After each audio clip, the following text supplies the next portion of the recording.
In Dealing with Debt today, Dr. Philip Painter, the Chief Medical Officer for Unitedhealthcare, Medicare, and Retirement. You're here to talk about getting a grip on the money people spend on healthcare. Thanks so much for being here. And what are some common mistakes? Well, I think mistakes that people make is not taking the extra time to understand their actual plan and what it covers. You know, it's a new year. People often have a new health plan. So important that they take the time to understand what that plan covers and what their cost shares and co-pays, their cost exposure might be for them with that new plan. What are your top spending tips? Well, I would say, understand that plan and look at what your benefits are and what your out-of-pocket spend might be. So, for example, you can get extra things. Medicare Advantage plans like those at Unitedhealthcare cover things like vision, dental, hearing, even over-the-counter medications in certain instances. And we have a great program called Renew Active that provides fitness club memberships for people to get healthy and stay healthy. Or we have a house calls program where a nurse practitioner will come into your home and provide you with a comprehensive assessment and a plan for the year. So great place to start is understand those extra benefits you may have and make sure you take advantage to them because they're included in your plan. What about prescription drugs? Because that can be one of the biggest expenses that sometimes leaves people in debt.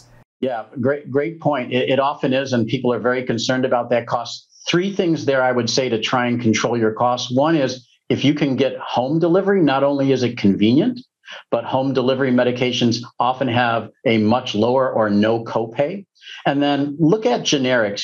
It's a great way to save money, but certainly have that conversation with your physician. Make sure that generic medicines are right for you, but that's a great way to save money on your prescriptions. And lastly, look at your local pharmacy.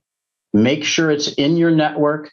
You can have lower cost share or lower copays if you go to a pharmacy that's in your plan network. So all great ways to save money on some of those more costly prescriptions. We have a question from one of our viewers asking, please cover the common disappointments such as not being covered out of network, because some people don't ask enough questions to understand. How would you answer that question? Sure, and a very important point, and there's different types of Medicare Advantage health plans in terms of what they cover from an out-of-network standpoint. So very important that if you have a plan like a PPO, Medicare Advantage plan, that you take the time to understand what your cost share would be if you go outside of the network and what your expenses would be and how it's covered. A great question and a great point. And it varies depending on the type of plan you may have bought for the new year. Thank you for all of the great information, Doctor. Great. Thanks for having me. Go to businessfirstam.com for where to see our show on TV.